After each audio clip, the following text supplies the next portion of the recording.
You've been trying to figure out why life doesn't feel normal for you. Why doors that open for others don't open the same way for you. Why the crowd you used to fit in with suddenly feels like strangers. Why your path seems harder, your battles seem greater, and your heart feels heavier. And let me tell you why, because you are not just anybody, you are marked by God. See, there's something about being chosen that sets you apart. And here's the tension. Everybody wants to be chosen, but nobody wants to carry the cost of being chosen. Because when God marks you, he separates you, he shifts you, he calls you higher. And when you are chosen for more, average will never satisfy you again. Some of you are frustrated, not because you're failing, but because you're succeeding at something beneath your calling. You've been settling for what you can do when God marked you for what only he can do through you. Let me paint this picture. David was in the field, forgotten by his family, tending sheep, smelling like grass and dirt, while his brothers were standing tall, looking kingly, trying to impress Samuel. But God told Samuel, "You're looking at the outside. I've marked the one in the field." And when David walked in, still sweaty from work, God whispered, "That's the one." And I came to tell somebody, you may feel overlooked, underestimated, even forgotten. But when God has marked you, no one can unmark you. No rejection letter, no broken relationship, no missed opportunity can erase what God has placed on your life. When God marks a person, the very first shift does not begin with circumstances changing or doors swinging open. It begins with a transformation of identity. This is the part that many people struggle with because it feels like nothing is happening. You pray, you fast, you declare the promises of God, yet you wake up in the same house, drive the same car, and fight the same battles. The difference is not in the scenery around you, it's in the person God is shaping you into. The mark of God rewrites who you are before it rewrites what you do. It's God saying, before I promote you publicly, I need to define you privately. That is why someone marked by God will start to feel uncomfortable in environments they once enjoyed. Conversations that used to entertain, you now feel draining. Circles that once embraced you now feel foreign. It's not that those people or places changed, it's that you changed. The mark of God shifts your appetite, your desires, and your identity before it ever shifts your situation. Think about David again. He was anointed king while still smelling like sheep. Samuel poured the oil on his head, declaring him God's chosen ruler. But then David went back to the pasture. Nothing changed in his circumstances, but everything changed in his identity. He was still tending sheep, yet he was no longer just a shepherd. He was a king in the making. That's what the mark does. It gives you a new name in heaven, even before earth recognizes it. People may still see you as ordinary, but God sees you as chosen. People may still treat you as common, but God has already called you out as set apart. This is why you can't measure God's hand on your life by your current conditions. The pasture doesn't define the king, the oil does. Your surroundings don't define your future, the mark does. When God marks you, he starts by dealing with your mindset. The biggest battle is not external, it's internal. You can't step into more if you still think like less. That's why seasons of separation often follow the mark. God removes you from familiar spaces to rewire how you see yourself. He did it with Abraham when he told him to leave his family and go to a land he had never seen. Before Abraham could become the father of nations, he had to see himself differently. He had to stop seeing himself as barren and start seeing himself as chosen. That's the work of the mark. It reshapes identity so that destiny can be carried. The problem many people face is that they want the evidence of being marked without the internal transformation. They want the crown without the character, the influence without the identity shift. But God does not rush this process. He knows if he changes your circumstances without changing your identity, you will sabotage the blessing. If he elevates you externally without stabilizing you internally, you won't have the weight to carry what he gives. So he works first on identity, even if it means letting you sit in the same place longer than you want. You may feel overlooked, but in reality, God is building you. You may feel delayed, but you are being developed. Identity change is why you don't enjoy the things you used to. It's why compromise feels heavier. It's why average feels empty. It's because God has already whispered something different over you. Heaven has already shifted your name. The mark is not about who you were, it's about who you are becoming. And until you embrace that inner transformation, the outer changes will feel incomplete. The pasture is temporary, but the oil is permanent. Being marked by God comes with a cost that many people underestimate. We love the sound of being chosen, set apart, favored, and blessed. But the truth is that carrying the mark of God means carrying the weight of distinction. When God chooses you, he doesn't simply decorate your life with blessings. He requires you to walk a path that others will not understand. The cost of being marked is often isolation, sacrifice, and restriction. It means you cannot do what everybody else does. You cannot go where everybody else goes. You cannot play with what everybody else plays with. The mark demands a standard, and the moment you try to lower yourself to fit in with everyone else, you lose the strength of what makes you different. The mark sets boundaries around your life because the oil that flows on your head is too precious to be wasted in the wrong places. Samson's story is one of the clearest pictures of this truth. Before he was even born, an angel appeared to his parents and declared that he would be set apart as a Nazirite.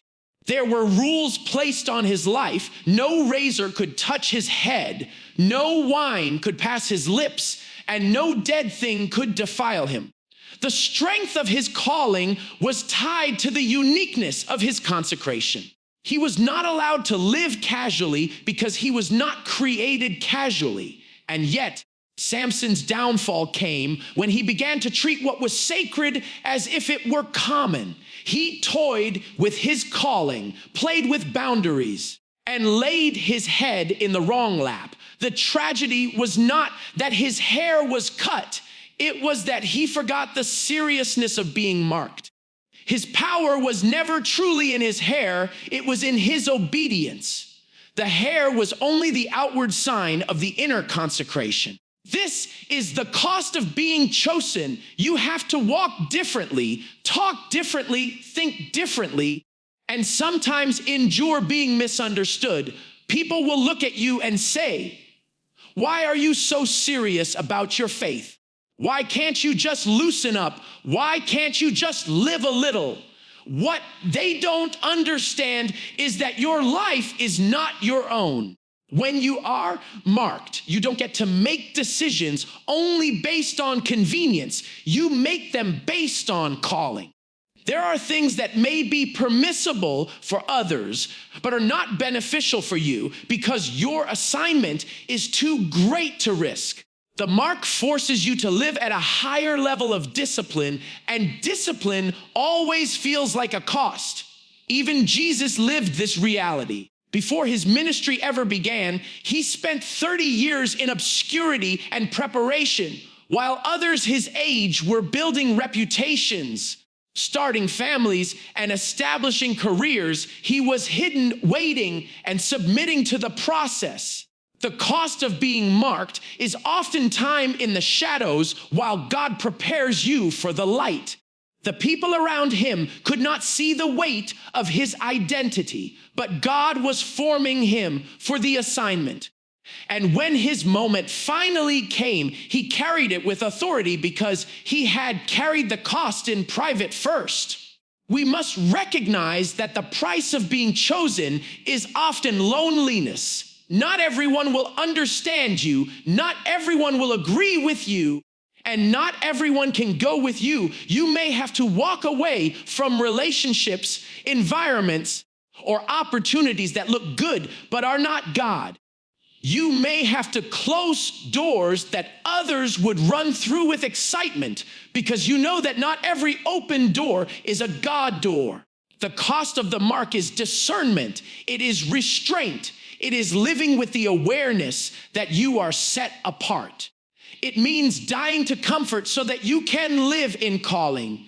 Many people want the crown, but not the cross, the platform, but not the process, the influence, but not the isolation. But the truth remains, when God marks you, the oil on your life comes with weight, and carrying that oil requires sacrifice. When God marks you, the mark will not go untested. Every calling must be proven before it can be trusted. It is one thing to carry the promise of God, but it is another thing entirely to walk through the process that shapes you into a vessel strong enough to hold it. The mark is like a seal that attracts both divine favor and spiritual opposition. The moment God places his hand on your life, you can be certain that pressure will come to see whether you truly believe what God has spoken. The test is not designed to destroy you. It is designed to confirm you. The wilderness is the training ground of the marked. It is where your identity is questioned, your convictions are challenged, and your faith is stretched. Jesus himself experienced this before he ever performed a miracle, before he ever called a disciple, before he ever preached to a crowd. He was led by the Spirit into the wilderness. Notice that it was not the enemy who led him there, it was God's Spirit. Why? Because before he could publicly walk as the Messiah, his identity as the Son of God had to be solidified. After his baptism, heaven opened and the Father declared, "This is my beloved Son, in whom I am well pleased." Immediately after this affirmation came the confrontation in the wilderness. The devil attacked the very words God had spoken. If you are the Son of God, turn these stones into bread. If you are the Son of God, throw yourself down. If you bow down to me, I'll give you everything. The test was never about bread or power or kingdoms. It was about identity. Would Jesus believe what the Father said, or would he try to prove himself on the enemy's terms? That is always the heart of the test. Will you trust that you are chosen? Or will you spend your energy trying to convince people of something God has already established? In the same way, when God marks you, don't be surprised when life suddenly feels harder. Don't be shocked when trials increase, when people question you, or when doubts rise louder than ever. The test comes right after the declaration. Joseph had a dream from God that he would lead nations, yet his next reality was a pit dug by his brothers. David was anointed king and then spent years running for his life from Saul. Abraham was promised descendants as numerous as the stars, but spent decades waiting for a single son. The pattern is consistent. The mark is always followed by a test. The danger is that many mistake the test for punishment when in fact it is preparation. God tests to strengthen, not to shame. He allows you to walk through pressure to reveal what is real inside of you. Faith untested is faith unproven. It is easy to declare you are chosen when everything is smooth, But the wilderness reveals whether your trust runs deeper than your circumstances. The test strips away crutches, exposes hidden motives, and builds resilience that comfort never could. Some of you are in that wilderness right now. You are wondering why God feels distant, why the promise feels delayed, and why the battle feels so intense. It is not because God has abandoned you. It is because he is establishing you. The fact that you are tested is proof that you are marked. The enemy does not waste his weapons on those without potential. He attacks the one carrying promise because he knows what will be unleashed if you endure. What you see as a season of lack, heaven sees as a season of authentication. What you call struggle, God calls strengthening. And when you come out of the test, you do not come out weaker, you come out proven, ready to walk in the fullness of what God spoke over your life. When you truly begin to embrace that you are marked by God, something shifts inside of you that produces more than just surface level success. The mark does not exist to make you popular or simply comfortable. It exists to multiply what God has placed inside you, so it blesses more than just your own life. The mark produces more faith, more fruit, and more generational impact. It changes how you live, how you see yourself, and how others are touched through you. When God places his mark on someone, the result is always overflow. What he gives you is never just for you. It is designed to spill over into the lives of others. That is why being marked feels weighty, because it carries responsibility that extends beyond your personal story. Take Mary, for example. She was just a young girl, engaged, living quietly without much recognition or status. Out of nowhere, an angel appears and declares that she is highly favored and chosen to carry the Son of God. She did not ask for this. She did not apply for this. She did not position herself to earn this. It was simply the result of being marked. And in that moment, her life was shifted forever. What she carried in her womb was not just for her blessing, it was for the salvation of the world. The mark produced something far greater than her personal dreams. This is the pattern with God. When you embrace your identity as chosen, what he births through you will reach far beyond what you could ever imagine. This is why the enemy fights the mark so hard. He is not just fighting you for your peace, your joy, or your opportunity. He is fighting you because of what you are carrying that will impact generations after you. If he can discourage you, distract you, or derail you, he can attempt to hinder the ripple effect of your obedience. Because when you walk in your mark, you don't just shift your own life, you shift your family, your lineage, and your legacy. The mark carries a generational assignment. What starts with you does not end with you. Just as Abraham's obedience produced a nation, your surrender can unlock blessings for those who come after you. The mark also produces more faith. Once you realize you are chosen for more, you start to believe God for bigger things. You no longer settle for small prayers or limited visions. You begin to walk boldly, trusting that if God called you, he will also equip you. Faith begins to stretch your perspective. Instead of being content with surviving, you start living to build, to expand, to influence. You stop living from a posture of fear and begin living from a posture of expectation. This kind of faith is contagious, and it begins to inspire those around you to also believe for more. And the mark produces more fruit. When the Spirit of God rests on your life, it transforms your character. Love, joy, peace, patience, kindness, goodness, faithfulness, gentleness, and self-control begin to flow out of you in ways you could never manufacture on your own. People begin to encounter God through the way you live. The mark produces a testimony that draws others toward him, because the fruit of your life reflects the presence of his Spirit. It is not about impressing people with words. It is about living in a way that your life itself becomes evidence that God's hand is on you. This is why being marked cannot remain hidden. The impact is too great.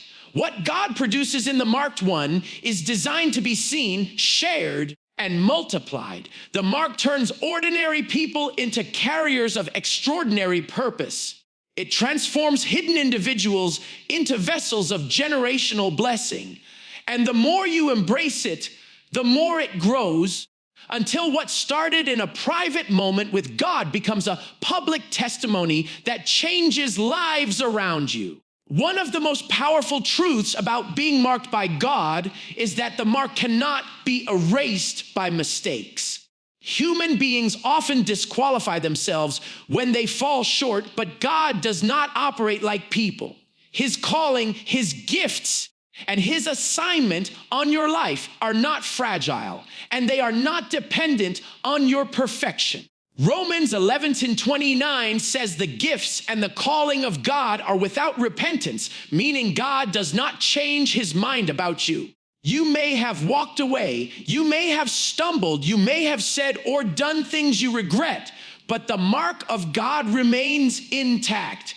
He is not shocked by your failures or surprised by your struggles. When he chose you, he already factored in your weaknesses. The mark is a declaration that grace is greater than your mistakes. Look at Peter. He walked with Jesus, saw miracles firsthand, even proclaimed boldly that he would never deny him. Yet in the pressure of the moment, when Jesus was being tried, Peter denied him not once but 3 times, and even cursed to make it clear he wanted no association with him.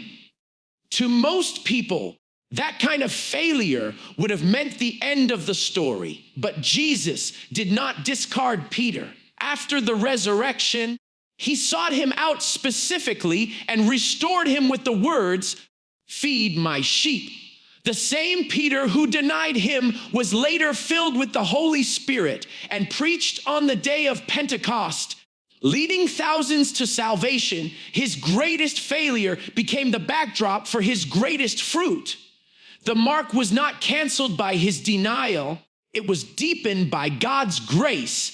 David's life tells the same story. Marked as king while still a shepherd boy, he rose to greatness but also fell into grave sin. His adultery with Bathsheba and the arranged death of her husband could have disqualified him forever. Yet God still called David a man after his own heart.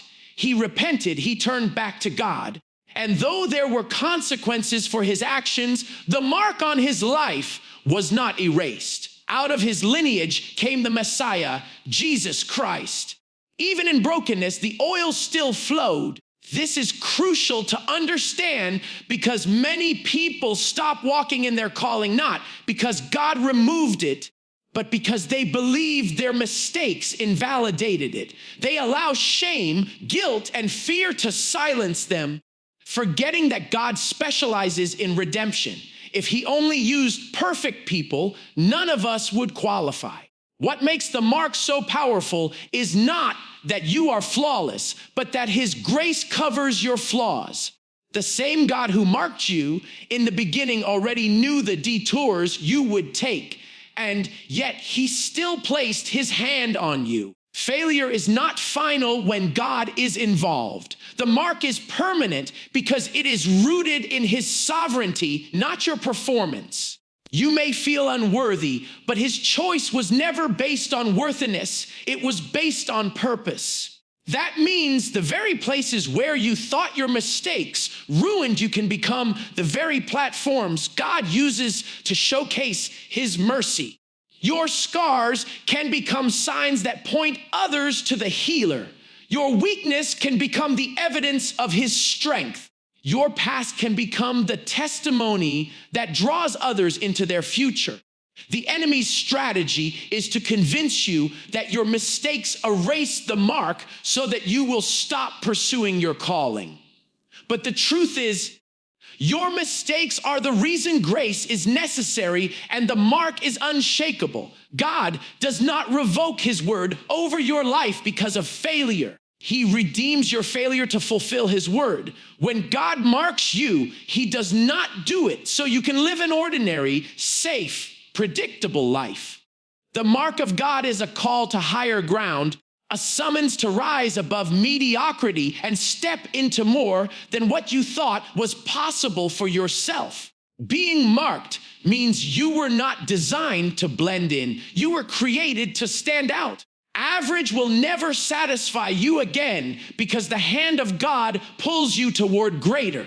The mark calls you higher in your thinking, in your faith, in your obedience, and in your impact. It demands that you stop living beneath your potential and start walking in the fullness of what God has declared over your life.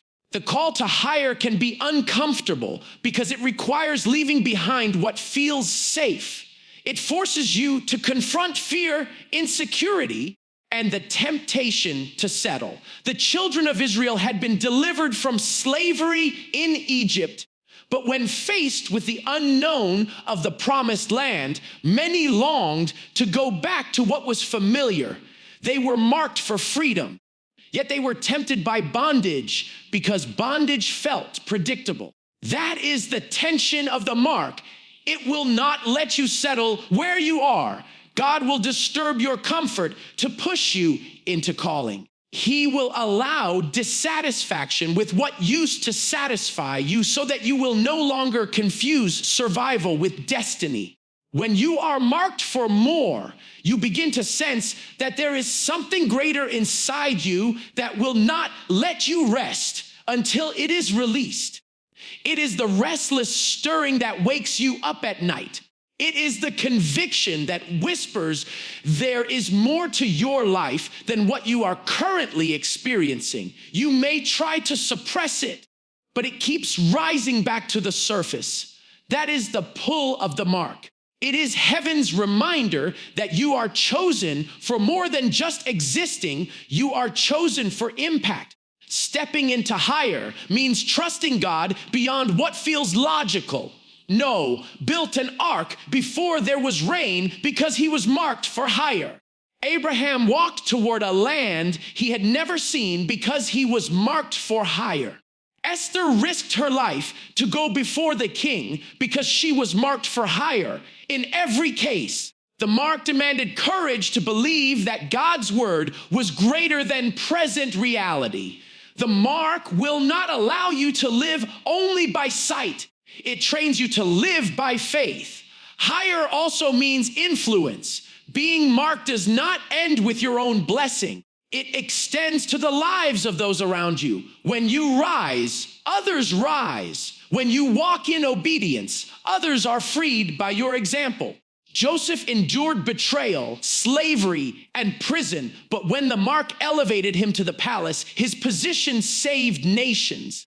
The mark is not selfish, it is generational. Your willingness to live higher creates space for those connected to you to step into more as well. The danger comes when you resist the call to higher. To ignore the mark is to live a life of frustration because nothing less will satisfy you once God has declared more over you. You will find yourself restless in average jobs, restless in shallow relationships, restless in empty pursuits, because deep down your spirit knows you were chosen for greater. The mark will not let you be content with less than God's best. It continually calls you upward, reminding you that you were not designed to crawl when you were created to soar.